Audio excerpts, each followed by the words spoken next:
है ना? Yes sir. Yes sir. तो आज का टॉपिक है हमारा पैरेलल एक्सिस थ्योरम। और पैरेलल एक्सिस थ्योरम का फर्स्ट पॉइंट क्या है वो पढ़ने जा रहे हैं हम लोग। तो सबसे पहले बात को समझो कि जैसे एक बॉडी है, ऐसा एक बॉडी है, मान लो ये ऐसा एक बॉडी है, कोई भी रैंडम बॉडी।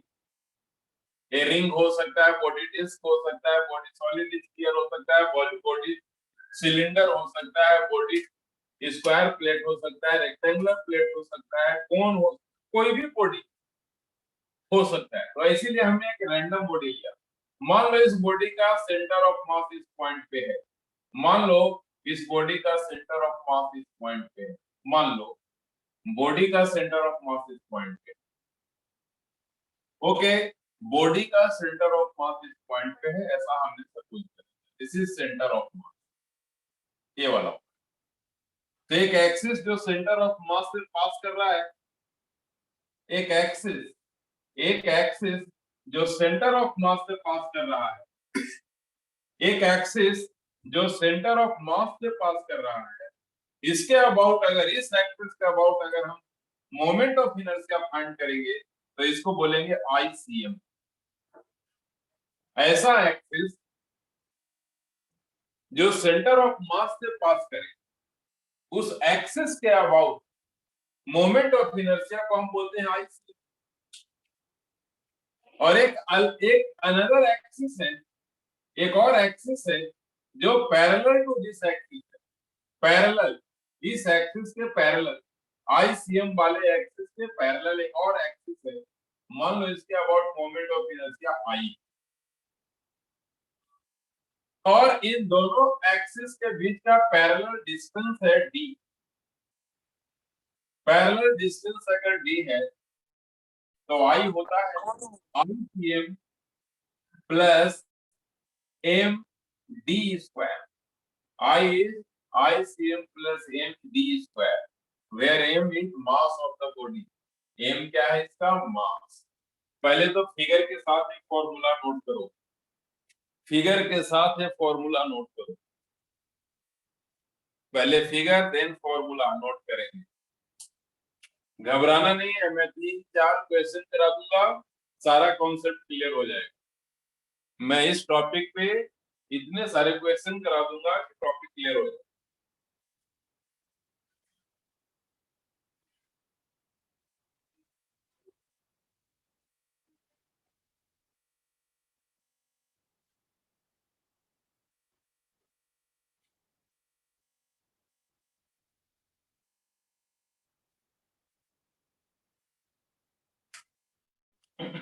ओके, नोट हो गया।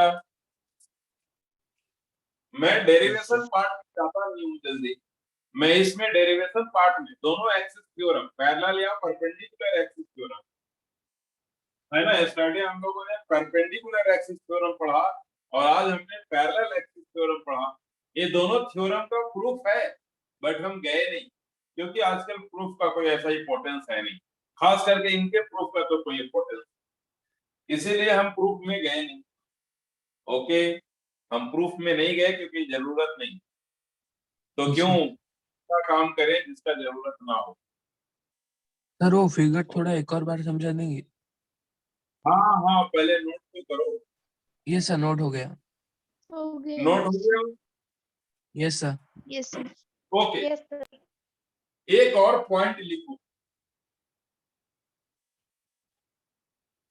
This theorem is applicable, this theorem is applicable, this theorem is applicable, this theorem is applicable for all dimensional body, 1D 2D 3D सभी डायमेंशनल बॉडी के लिए वैलिड है। This theorem is applicable for all dimensional, all dimensional means 1D 2D and 3D।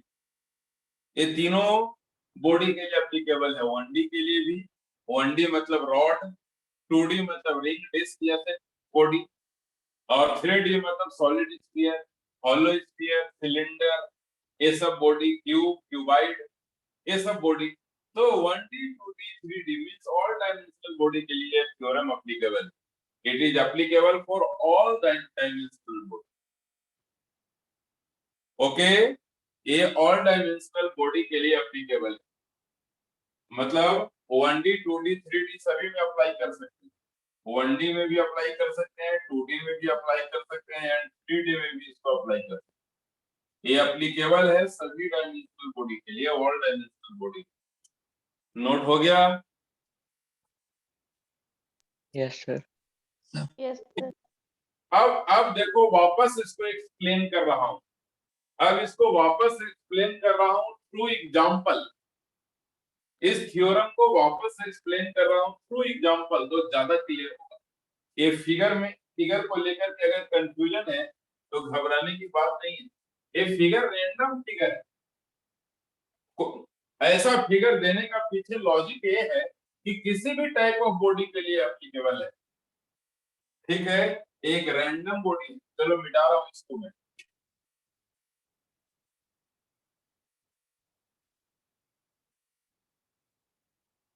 Okay, देखो कैसे हम इसको calculate कर रहे हैं, अच्छे से देखना कि कैसे हम इसको कैलकुलेट कर रहे हैं।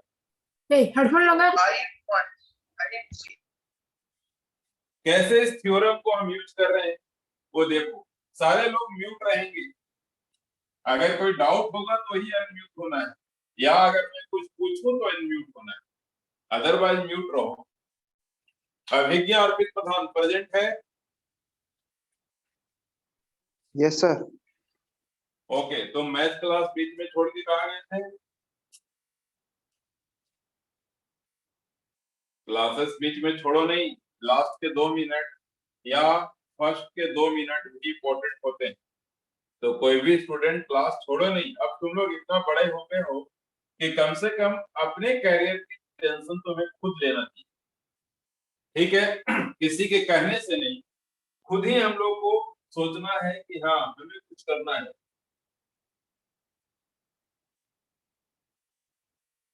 हमें कुछ करना है, हम खुद ही सोचेंगे, ठीक है ना? ये हम खुद ही सोचेंगे, कोई किसी के कहने से हम नहीं सुनेंगे, हम खुद अपने बारे में सोचना चाहिए। अब हम कहेंगे तो थोड़ी कुछ चलने का, बड़े हो गए ना, छोटे बच्चे को संभाला। तो चलो एक क्वेश्चन लेते हैं, लिखना if mass and length of a rod, लिखो सभी लोग एक question, if mass and length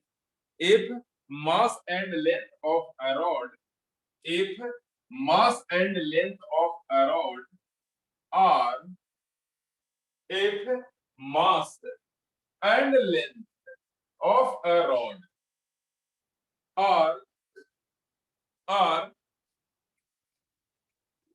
are 2 kg and 4 meter respectively, 2 kg and 4 meter respectively, 2 kg and 4 meter respectively, 2 kg and 4 meter respectively.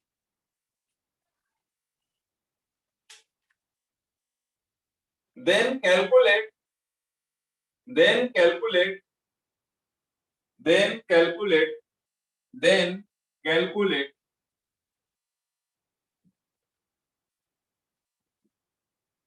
calculate moment of inertia of rod. Then calculate moment of inertia of rod. Then calculate moment of inertia, MOI लिख देना. Then calculate moment of inertia of rod. Then calculate moment of inertia of rod about an axis, about an axis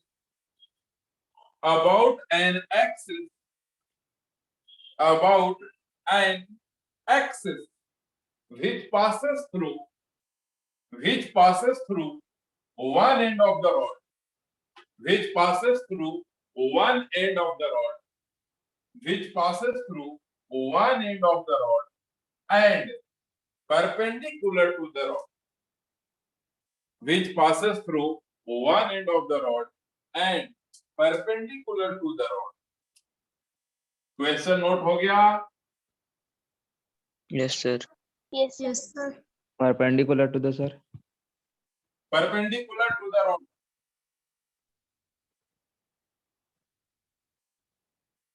Perpendicular to the rod. Okay.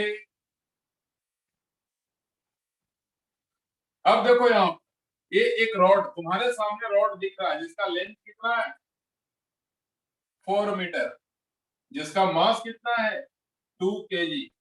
अब बताना इसका centre of mass तो इसके mid point पे होगा। This point is centre of mass. एक axis जो इससे पास कर रहा हो मींस सेंटर ऑफ मास से पास कर रहा हो, एक ऐसा एक्सिस जो सेंटर ऑफ मास से पास कर रहा हो, एक ऐसा एक्सिस जो सेंटर ऑफ मास से पास कर रहा हो, एक ऐसा एक्सिस जो सेंटर ऑफ मास से पास कर रहा हो, इसके अबाउट मोमेंट ऑफ इनर्शिया क्या होगा?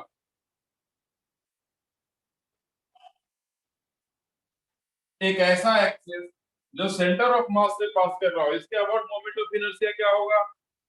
ओके, बोलो सभी लोग, इसके अबाउट मोमेंट ऑफ इनर्शिया क्या होगा? जो दिख रहा है फिगर में, इस एक्सिस के अबाउट मोमेंट ऑफ इनर्शिया क्या होगा? Aditya, mr square by 12। ml square by 12। और इस मोमेंट ऑफ इनर्शिया को ICM कह सकते हैं क्या? Yes sir. और ICM क्यों कह सकते हैं? क्योंकि ये जो एक्सिस है वो सेंटर ऑफ मास से पास कर रहा है। Yes sir. अच्छा, हम लोगों ने जो क्वेश्चन लिया है उसमें एक्सिस कहां से पास कर रहा है? देखो तो जरा सभी लोग क्वेश्चन पढ़ के बताओ कि हम लोगों ने जो एक्सिस लिया है वो कहां से पास कर रहा है? क्या सेंटर ऑफ मास से पास कर रहा है? No sir, one end of the rod. One end of the rod मतलब यहाँ से पास कर रहा है ना। वन एंड मतलब मान लो ये वाला वन एंड, तो यहाँ से पास कर रहा है ना ये एक्सिस। बोलो। Yes sir. हम लोगों का जो क्वेश्चन है उसमें एक्सिस कहां से पास कर रहा है? One end of the rod, centre of mass से नहीं। ये वाला एक्सिस नहीं है हम लोगों का क्वेश्चन में। हम लोगों के क्वेश्चन में ये वाला एक्सिस, ये तो हमने ऐसे लिख दिया क्योंकि हमने पहले पढ़ा रखा है इसके बारे में कि जो एक्सिस सेंटर ऑफ मास से पास करे रॉड का, उसके about moment of inertia ml square by 12 होता है। चलो ठीक है, मास और एल लेंथ दोनों गिवन है, हम वैल्यू भी पुट कर सकते हैं, लेकिन हमको फाइंड करना है इस एक्सिस के अबाउट मोमेंट ऑफ इनर्शिया। तो अगर इस एक्सिस के अबाउट मोमेंट ऑफ इनर्शिया अगर आई है तो आई क्या लिखेंगे? फ्रॉम परपेंडिकुलर एक्सिस थ्योरम लिखना। Let for given axis, let for given axis moment of inertia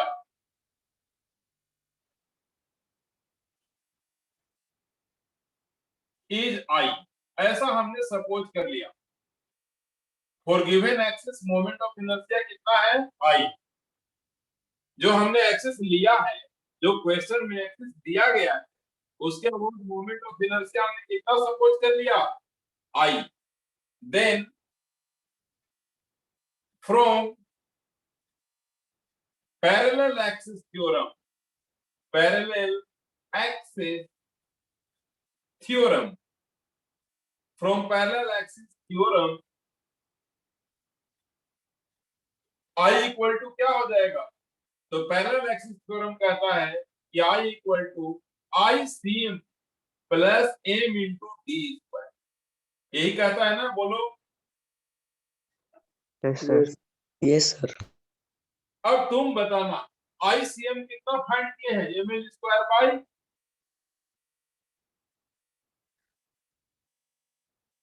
12। मास जो भी है वो मास तो रहने दो, लेकिन डी क्या है? Distance between both axis, distance between both axis. और तुम फिगर दे के बताओ कि डिस्टेंस बिटवीन बोथ एक्सिस जो डी है वो कितना है इन द फिगर? 2 है। 2 मीटर। 2 मीटर। हाँ बिल्कुल 2 मीटर, मतलब l/2 कह सकते हो उसको। पूरा लेंथ अगर l है तो l/2। तो कितना आ गया यहां से ml²/12 प्लस, और इसको स्क्वायर करना भी है, तो ml²/4 आ गया ना, बोलो एलसीएम क्या होगा 12 ml² प्लस 3 ml², मीन्स ऊपर में क्या आ गया 4 ml²/12, मतलब ml²/3, ml²/3। घबराना नहीं है, अभी बहुत सारे क्वेश्चन करेंगे इस कॉन्सेप्ट पे। ml²/3 आंसर आ गया ml²/3। अब m और l का वैल्यू पुट करना है। नोट कर लिए? नोट करो सभी लोग। नहीं समझ में आएगा तो आप नोट पहले कर लो, फिर मुझे बताना कि समझ में नहीं आया क्या है। 32/3। क्या? 32/3। हाँ हाँ हाँ, एक एल का वैल्यू रखो 32/3 आ जाए। 21.33। हाँ सभी लोग पहले नोट करो, फिर मैं एक्सप्लेन वापस करूँ।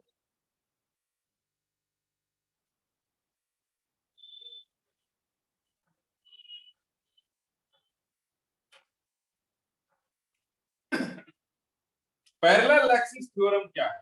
पैरेलल एक्सिस थ्योरम कहता है कि जो आई है ना, वो ICM plus MD²। Parallel axis theorem कहता है कि जो आई है वो ICM प्लस MD²। तो ICM क्या है? आई तो पता चल गया कि ICM प्लस MD²। तो अब एक एक टर्म को हम एक्सप्लेन करेंगे। तो ICM क्या है? तो ICM मोमेंट ऑफ इनर्शिया ही है, बट कैसे एक्सिस? तो ऐसा एक्सिस जो सेंटर ऑफ मास से पास कर रहा हो। ICM भी मोमेंट ऑफ इनर्शिया है। ICM is also a moment of inertia about an axis which passes through center of mass. ये भी मोमेंट, I भी मोमेंट ऑफ इनर्शिया है, I भी मोमेंट ऑफ इनर्शिया है, और ICM भी मोमेंट ऑफ इनर्शिया है। बट ICM कैसा मोमेंट ऑफ इनर्शिया है? तो ऐसे एक्सिस के अबाउट ये मोमेंट ऑफ इनर्शिया है जो सेंटर ऑफ मास से पास कर रहा हो। देखो, और एम क्या है? एम तो मास ऑफ द बॉडी है, इसमें कोई टेंशन नहीं। लेकिन डी क्या है? तो डी डिस्टेंस है, टू पैरेलल एक्सिस के बीच का डिस्टेंस। टू पैरेलल एक्सिस में से एक एक्सिस कौन है? जो सेंटर ऑफ मास से पास कर रहा हो। एक एक्सिस कौन है? जो सेंटर ऑफ मास से पास कर रहा हो, ये तो फिक्स है। और दूसरा एक्सिस कौन होगा? तो क्वेश्चन के अकॉर्डिंग होगा। क्वेश्चन में हमने दिया था कि वन एंड से पास कर रहा है एक्स, तो ये वाला तो फिक्स है सीएम वाला कि सेंटर ऑफ मास से ही पास करेगा। लेकिन बाकी के एक्सिस डिपेंड करेंगे कि वो कहां से पास कर रहा है। तो हमने क्वेश्चन में दिया था कि वन एंड से पास कर रहा है, तो दोनों के बीच का डिस्टेंस कितना हो गया? l/2।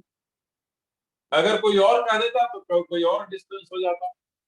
अगर हमने इसका पोजीशन चेंज कर दिया तो डिस्टेंस चेंज हो जाएगा। समझ में आया क्या?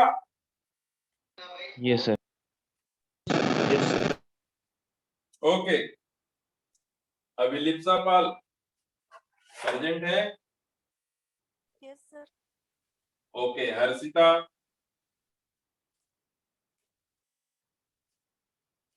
एब्सेंट है। चलो, अभिप्सा एंड जिज्ञासा, ये Present, दोनों sir. टाइम से क्लास अटेंड करते। अभिप्सा एंड जिज्ञासा बहुत टाइम से क्लास अटेंड करते हैं। ऐसे बहुत सारे लोग टाइम से क्लास अटेंड करते हैं। 5-6 लोग छोड़ दें तो सारे लोग टाइम से ही क्लास अटेंड करते हैं। चलो ठीक है, और आगे चलते हैं। सारे बच्चों का नाम बोलना एक ही क्लास में पॉसिबल नहीं, बट मैं कोशिश करता हूँ कि नाम बोलेंगे तो उन्हें पता होगा कि हाँ वो प्रेजेंट है नहीं है, पता चल जाता। मिटा दो इसको। Yes, sir. Yes, sir. Okay, एक और क्वेश्चन, अभी क्वेश्चन को कॉपी करेंगे। पैरेलल एक्सिस, देखो एक बात बताता हूँ, जब भी मोमेंट ऑफ इनर्शिया का कोई क्वेश्चन पूछेगा, जब भी मोमेंट ऑफ इनर्शिया का कोई क्वेश्चन पूछेगा, जब भी मोमेंट ऑफ इनर्शिया का कोई क्वेश्चन पूछेगा, तो उसमें पैरेलल एंड परपेंडिकुलर एक्सिस का यूज जरूर होगा, आइदर पैरेलल और परपेंडिकुलर और बोथ एक्सिस थ्योरम का यूज जरूर होगा। मतलब कभी भी तुमसे कोई मोमेंट ऑफ इनर्शिया पूछेगा तो 90%, 99% चांस है कि उसमें किसी न किसी एक्सिस थ्योरम का एटलीस्ट जरूर यूज होगा, चाहे वो पैरेलल का हो, चाहे परपेंडिकुलर का हो, चाहे दोनों का भी हो सकता है। तो मोमेंट ऑफ इनर्शिया का जो क्वेश्चन आएगा वो डेरिवेटिव नहीं आएगा, डेराइव करने वाला नहीं आएगा। इसीलिए हमने डेरिवेशन किया है रॉड का, रेंज का, लेकिन ज्यादा नहीं किया। तो मोमेंट ऑफ इनर्शिया का अगर कोई क्वेश्चन पूछेगा तो डेरिवेशन टाइप का नहीं, एप्लीकेशन टाइप का। एप्लीकेशन टाइप का मतलब पैरेलल और परपेंडिकुलर एक्सिस थ्योरम उसमें यूज करवाएंगे, तो हमको उसके लिए रेडी है।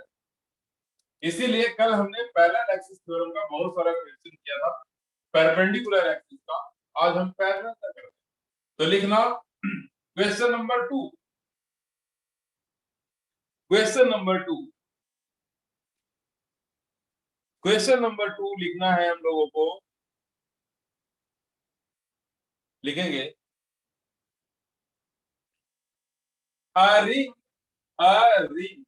of mass, a ring of mass 2 kg, a ring of mass 2 kg, a ring of mass 2 kg,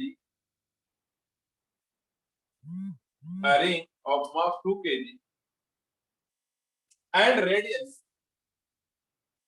4 meter, a ring of mass 2 kg and radius 4 meter,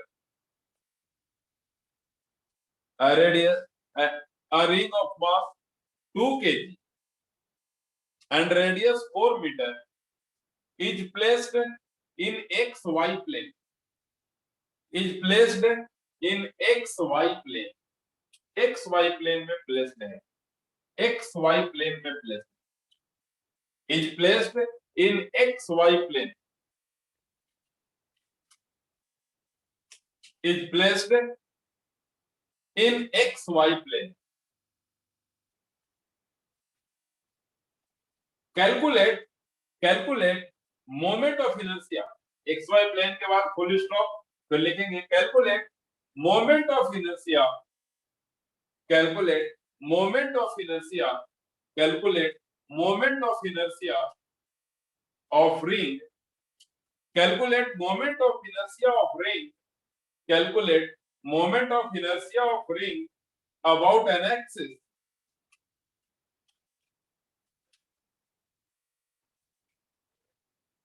about an axis which passes tangentially, which passes tangentially, which passes tangentially and parallel to the y-axis, which passes tangentially and parallel to the y-axis. Okay, समझ में आया?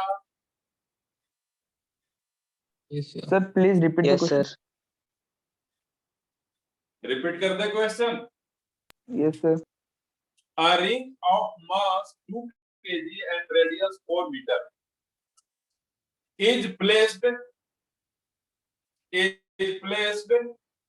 a ring of mass 2 kg and radius 4 meter is placed in XY plane. किस plane में placed है? XY plane, XY plane.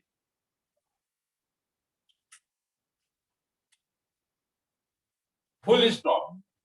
Calculate moment of inertia, MY लिखा करो तुम लोग short. Calculate moment of inertia of ring, calculate moment of inertia of ring about an axis, about an axis which passes through about an axis which passes tangentially and which passes tangentially and parallel to the y-axis, which passes tangentially and parallel to the y-axis. मतलब ये ring है, ये x Y plane में, मतलब ये Y और ये x, इसी प्लेन में रिंग है।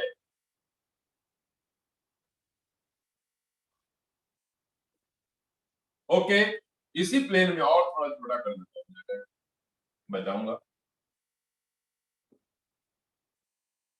ओके, ये इसका एक्स वाई प्लेन दिख रहा है सब, ठीक है। इसका मास गिवन है, मास कितना गिवन है 2 kg, और रेडियस कितना गिवन है 4 मीटर। ओके, तो इस रिंग का हमको मोमेंट ऑफ इनर्शिया फाइंड करना है। कैसे, किस एक्सिस के अबाउट फाइंड करना है? तो इस एक्सिस के अबाउट जो y के पैरेलल भी हो और टेंजेंशियली पास भी कर रहा हो, मतलब टच करते हुए पास कर रहा हो, ठीक है। ये इसका फिगर है कि टेंजेंशियली भी पास कर रहा हो।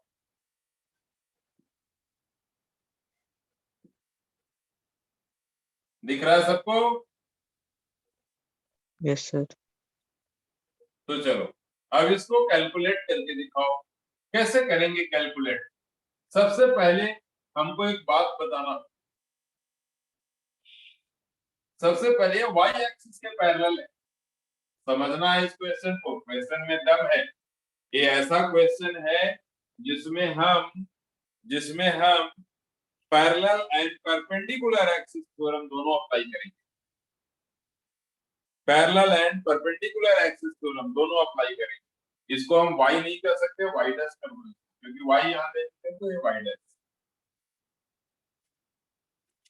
ये ऐसा क्वेश्चन है जिसमें हम दोनों एक्सिस थ्योरम यूज करेंगे 1 by 1। कैसे, देख लो यहाँ पे कैसे दोनों यूज करेंगे वो दिखेगा। सबसे पहले एक बात मेरे को बताओ कि ये रिंग है, ये वाला एक एक्सिस है और ये वाला भी एक एक्सिस। इसको हम y तो नहीं कर सकते क्योंकि y एक बार हम ले चुके हैं, तो ये ट्रिपल y बोल देता हूं, या double dash, y double dash, and this is x double dash, ठीक है। अगर इसमें z लेना होगा तो किधर लेंगे, बोलो Perpendicular to x and y axis. किधर लेंगे z? Perpendicular to x and y. Sir, work. हाँ, perpendicular to X and Y, मतलब ये मार्कर जो दिख रहा है ना, ये वाला लाइन में लेंगे, है ना, ये वाला लाइन में लेंगे ना, देखो। Yes, sir. लेकिन हम ये लाइन ड्रॉ नहीं कर पाते, ये लाइन ड्रॉ नहीं कर पाते, इसलिए मजबूरी में हम जेड एक्सिस को इधर लिखते हैं, मजबूरी में लिखते हैं, याद रखो। सब डबल डैश वाला है तो इसको भी डबल डैश बना देते हैं, बट ये हम मजबूरी में लिखते हैं, इसलिए डॉटेड बना देते हैं। क्यों? क्योंकि हम इधर लिख ही नहीं पाएंगे। अब बताओ, from perpendicular axis theorem, from perpendicular axis theorem, from perpendicular axis theorem,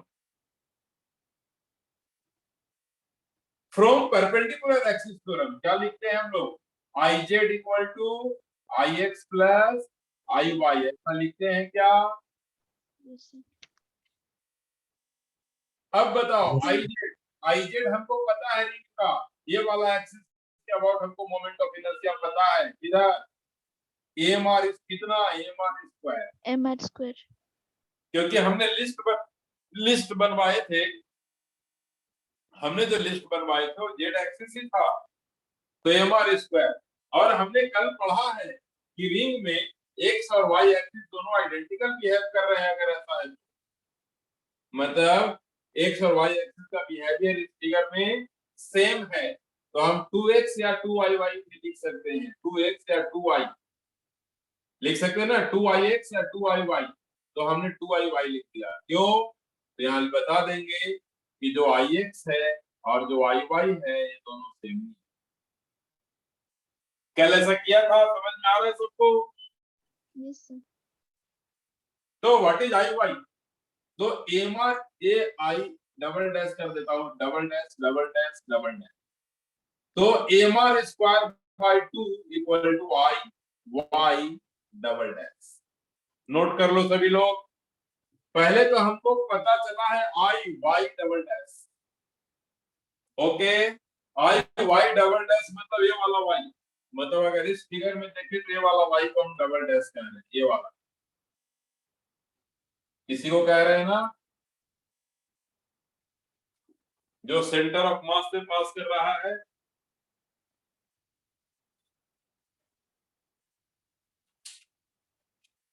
figure भी नोट करो अच्छे से, जो अभी दिख रहा है, और ये जो लिखे हैं वो भी नोट करो, और किसी को प्रॉब्लम है तो मुझे बताओ।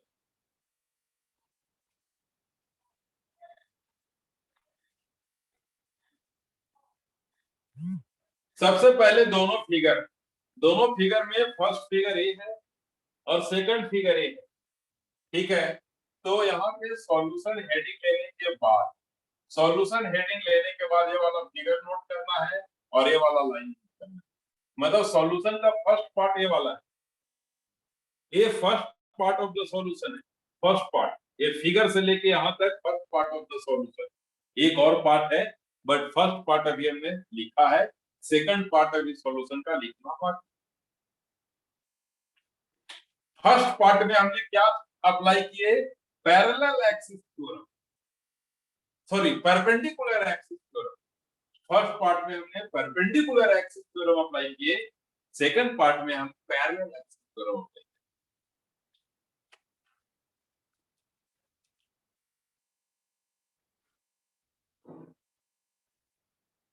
समझ में आ रहा है बिल्कुल जी? स्वयं प्रज्ञा। Yes, sir. ओके, अच्छे से पढ़ो, अच्छे से पढ़ो। जो स्टूडेंट अच्छे, मतलब कुछ स्टूडेंट ऐसे होते हैं जिनका माइंड होता है आरओ आईआईटी या नीट जो भी चाहे वो कर सकते हैं, तो उनको मेहनत करना चाहिए। अगर मान लो कि तुम्हारे पास, मान लो कि माइंड दिया है भगवान ने, तो सही तो करना चाहिए ना, करके उसको हम अच्छे से नीट क्वालिफाई करें तो लाइफ भी तो फिर बाकी लोगों से अलग हो जाता है ना, हम भीड़ से ऊपर उठ जाते हैं। अगर हमने मान लो आईआईटी कर लिया, अगर हमने मान लो नीट कर लिया, तो बाकी भीड़ से हम ऊपर उठ गए, हमें जॉब ढूंढने की जरूरत नहीं पड़ती है, फिर जॉब हमें ढूंढता है, हम जॉब को नहीं ढूंढते। तो ये सब चीजें है, फायदेमंद होता है। अगर तुम डॉक्टर बन जाएगी तो भीड़, मतलब कि जॉब तुम्हें ढूंढेगा, तुमको जॉब ढूंढना नहीं। तो ये सब चीजें होते हैं। प्रियांशु। Yes, sir.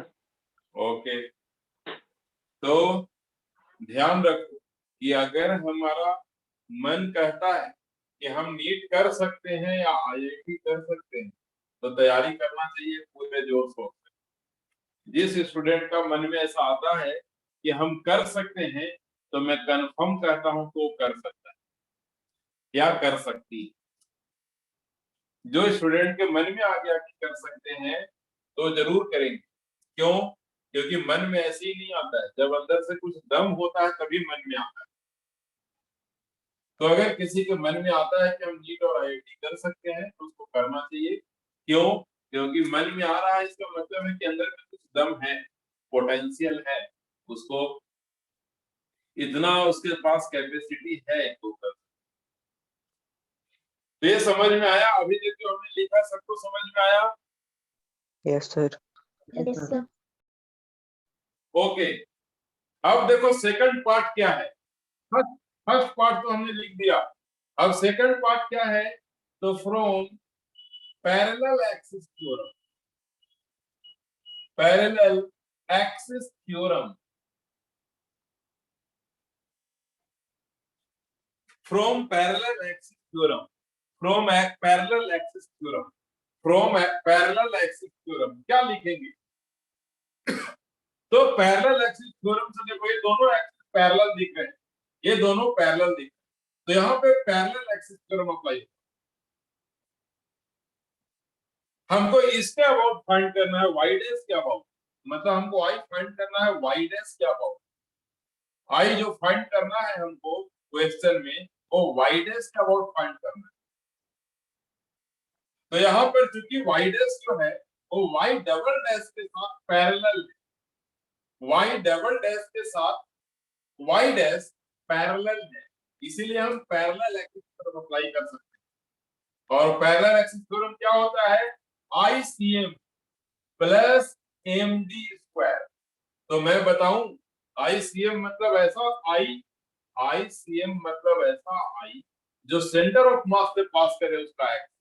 तो इसका सेंटर ऑफ मास नहीं तो पास कर रहा है, इसका मतलब ये हो गया कि यहाँ पर I किसका ले, ICM मतलब I Y डबल डैश ही है।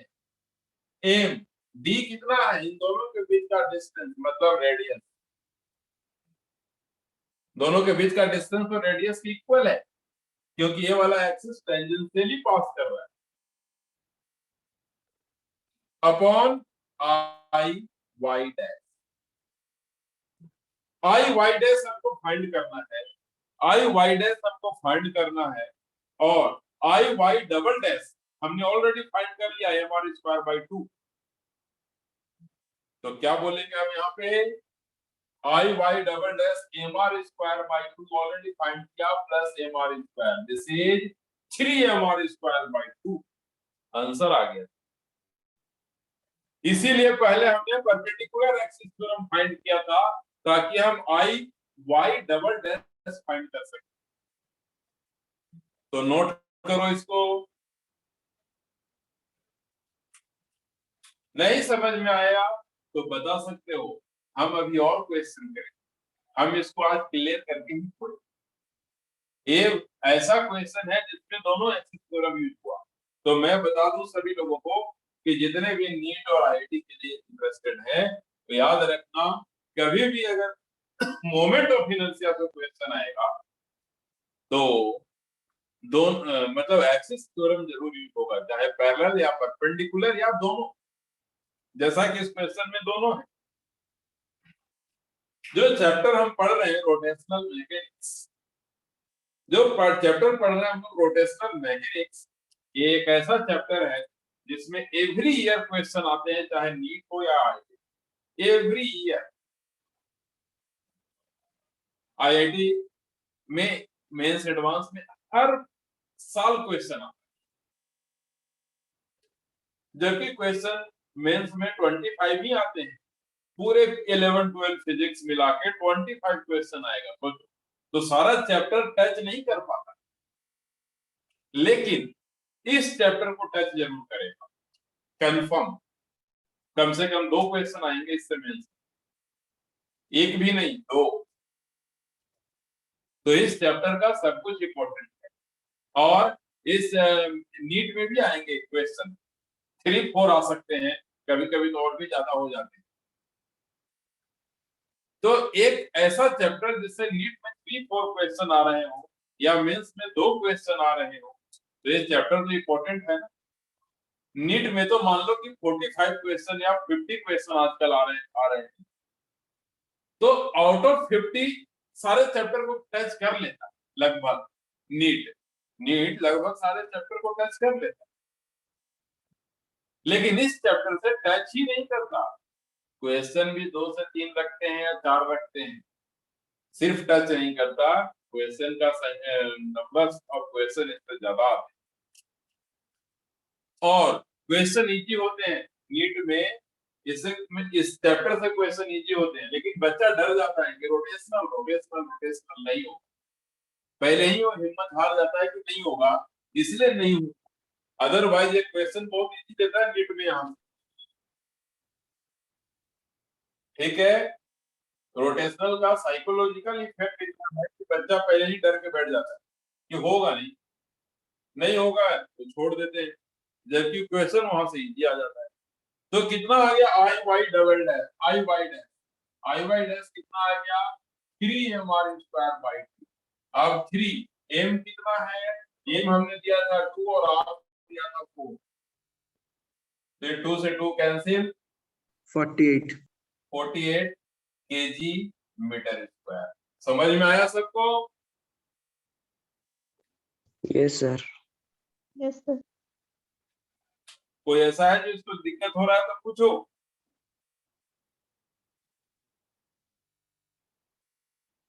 इससे इससे टिपिकल क्वेश्चन नीट में तो नहीं आने वाला, मैं बता दूं।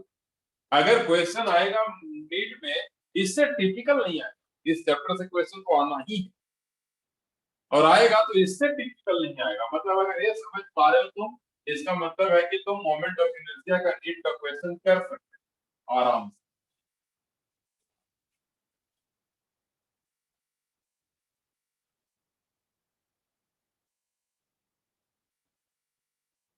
ये रिंग था, इसीलिए पैरेलल एक्सिस थ्योरम और परपेंडिकुलर एक्सिस थ्योरम दोनों अप्लाई होता है।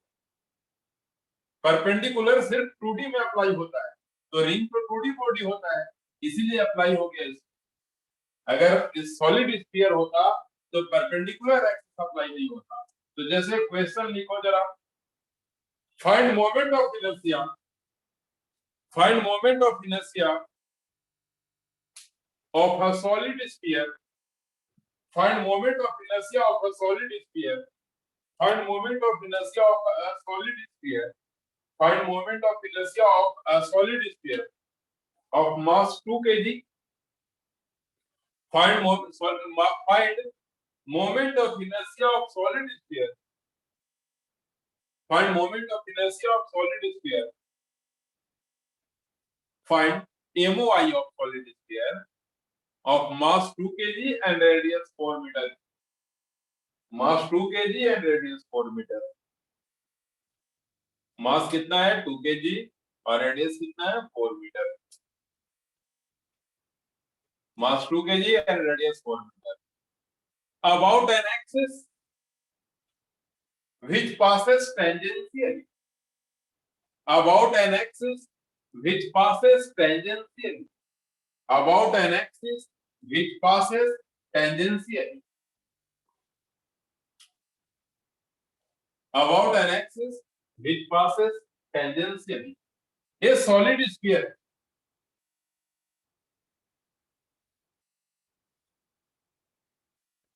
ये सॉलिड स्फीयर है। तो सॉलिड स्फीयर में जो आई वाई है ना, ये जो वाई एक्सिस है, जो एक्स एक्सिस है, जो जेड एक्सिस है, ये सारे सिमिलर ही होते हैं। मतलब सॉलिड स्फीयर में I X, I Y and I Z all are same. क्यों ऐसा होता है? मतलब सॉलिड स्फीयर में नहीं, किसी भी स्फीयर में, हॉलो स्फीयर हो या सॉलिड स्फीयर। अब एक बात मैं बता दूं, रिंग को अगर हम रोटेट कर देते हैं तो एक्स वाई बन जाता है, वाई एक्स बन जाता है। So, which passes tangentially, ना इतना ही। Which passes tangentially, okay? Yes sir. अब सुनो, एक बात मैं बताता हूँ, एक इंपॉर्टेंट बात बताता हूँ कि किसी भी स्फीयर में, चाहे सॉलिड हो या hollow, I X I Y और आई जेड सेम ही होते हैं। क्यों? क्योंकि X axis, Y axis and Z axis identical होता है। क्यों आइडेंटिकल होता है? तो देखो, वाई एक्सिस भी इसको डायमेट्रिकली कट करेगा दो पार्ट में, एक्स एक्सिस भी डायमेट्रिकली कट करेगा दो पार्ट में, और जेड एक्सिस भी डायमेट्रिकली कट करेगा दो पार्ट। तुम लोग क्रिकेट खेलते हो ना, तो कॉस्को बॉल तुम्हारे पास है, तुम कैसे भी एक लाइन, कैसा भी एक वायर मान लो कॉस्को के बॉल में तुम पेनिट्रेट करो, कैसे भी करो, किसी भी डायरेक्शन में करो, बिहेवियर उसका सेम ही होगा। वो कॉस्को बॉल को दो पॉइंट पे कट करेगा ही करेगा, ओके? डायमेट्रिकली कट करेगा ही करेगा अगर वो सेंटर से पास कर रहा है। Yes sir. तो इसीलिए यहाँ पर I X I Y I Z same ही होता है। तो कहने का मेरा मतलब ये है, ये तो चलो याद रखो कि इसका I X I Y I Z same होता है। अब हमारा क्वेश्चन क्या है कि जो मोमेंट ऑफ इनर्शिया फाइंड करना है वो कैसा फाइंड करना है। मोमेंट ऑफ इनर्शिया जो फाइंड करना है वो कैसा फाइंड करना है, ऐसे एक्सिस के अबाउट जो टेंजेंशियली पास करता हो, मतलब ऐसा टच करके पास कर रहा है। टेंजेंशियल पास करना मतलब what? टच करके पास करना। तो इस एक्सिस के अबाउट, अब ये एक्सिस किसके पैरेलल है, y के अबाउट, इसको हमने y डैश किया। तो कहने का मतलब मेरा ये है कि हमको i फाइंड करना है अबाउट y डैश, हमको i फाइंड करना है अबाउट y डैश। तो ये क्या दिख रहा है, इसके पैरेलल, मतलब हम पैरेलल एक्सिस थ्योरम अप्लाई कर सकते हैं, और वो क्या होता है, ICM plus MD²।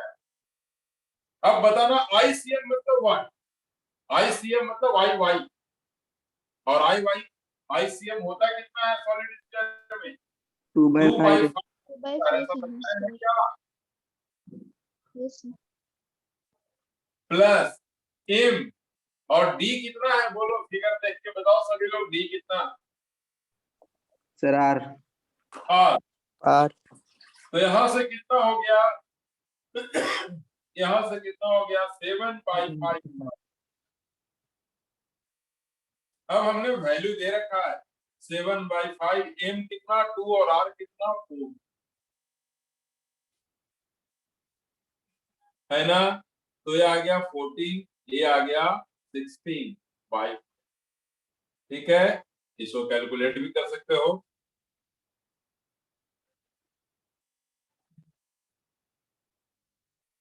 To two 4/5।